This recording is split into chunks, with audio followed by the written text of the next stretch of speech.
এবং আমি ফ্যাসিবাদের দোসর, আমি এটা এইভাবেই ইন্টারপ্রিট করছি। 18 পর থেকে এটা একটা মাফিয়া রেজিম ছিল।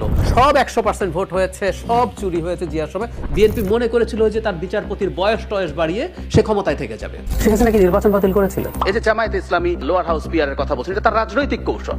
শেখ হাসিনা কি আইন, কোর্ট টোট সব তুলে দিয়েছিলেন?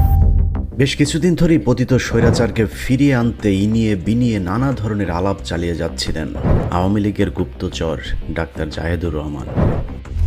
শেখ হাসিনা তার মামলা থেকে মুক্ত হয়েছেন। উনি কি বলেছেন আমি মামলা থেকে মুক্ত, কেউ আর কিছু বলবো না? বিএনপি এই কারণে ডাব্বা মেরেছে 18 সালের কথা। 24 আসছে না কেন? সে ফেল মারবে বলে আসছে না। এনসিপি বিএনপির বিরুদ্ধাচরণ শুরু করেছে অফিসিয়াল। এখন নির্বাচনকে ঠেকিয়ে দেওয়ার বা নির্বাচনকে ডিলেট করার একটা চেষ্টা আছে। তার এরকম অসংলগ্ন কথাবার্তার সূত্র ধরেই আমরা জাহেদের ব্যাপারে অনুসন্ধান শুরু করি। দেশের বিরুদ্ধে অবস্থান নিয়ে জাহেদ আসলে কাদের পক্ষে কাজ করছে এমন সন্দেহ থেকেই তার সম্পর্কে অনুসন্ধানে নামে টিম 15 মিনিটস। সমস্যাটা কোন জায়গায়? আমি চাইলে কাউকে চেঞ্জ করতে পারি। সর্বোচ্চ 18 পর্যন্ত শেখ হাসিনা ফ্যাসিস্ট ছিলেন। বিএনপি ওটা শিখিয়েছে, তাই আওয়ামী লীগ শিখে এখন এটা করার জাস্টিফিকেশন তৈরি হয়। অনুসন্ধান চলাকালীন সময়ে আমার বিরুদ্ধে একটি মামলার আবেদন করে জাহেদের স্ত্রী নাসরিন আক্তার। মামলার আবেদনে যা বলা হয়েছে তা ছিল খুবই হাস্যকর। জাহেদকে নিয়ে ভিডিও করা হবে এমন অনুমান থেকে জাহেদ তার স্ত্রীকে দিয়ে মামলাটির আবেদন করায়। কারণ জাহেদ জানে তার অপকর্মের অনুসন্ধান শুরু হলে কেঁচো খুঁড়তে সাপ বেরিয়ে আসার আশঙ্কা আছে। মামলার মূল উদ্দেশ্য ছিল আমরা যেন কোনোভাবেই জাহেদকে নিয়ে অনুসন্ধানে নামতে না পারি।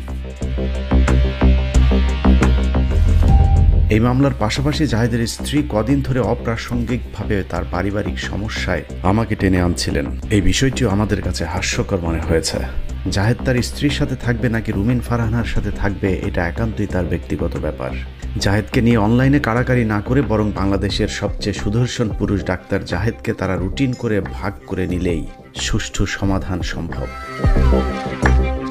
হতে পারে সপ্তাহে 3 দিন রুমিন ফারহানার সাথে, 4 দিন নাসরিনের সাথে। তবে জাহেদ কতটুকু গুলিয়ে উঠতে পারবে সেটাও মাথায় রেখে ভাগাভাগি করতে হবে দুজনকেই। আপাতত আমরা মূল অনুসন্ধানে যাই। বাস্তবে আমাদের অনুসন্ধানের ক্ষেত্র আর জাহেদের স্ত্রীর অভিযোগের দূরত্ব আকাশ মাটির সমান। আমাদের অনুসন্ধানের মূল বিষয়বস্তু ছিল ডাক্তার জাহেদের ডিজিএফআই এবং আওয়ামী সম্পৃক্ততা। আমাদের সেই মিশনের সফল হতে ডাক্তার জাহেদের নারী নক্ষত্র সবকিছু খুঁজে বের করবার চেষ্টা করেছে 15 মিনিটস, যেখানে ডাক্তার জাহেদুর রহমানের ভয়ঙ্কর অপরাধ জগতের সন্ধান মিলেছে। আওয়ামী আমলের শুরু থেকে আজ পর্যন্ত জাহেদ হানি ট্র্যাপ হিসাবে একজন নারীকে ব্যবহার করেছে। জাহেদের টার্গেটে যে যখন পড়েছে তখনই তার খাটে ওই নারীকে তুলে দিয়ে স্বার্থ উদ্ধার করেছে ডাক্তার জাহেদুর রহমান।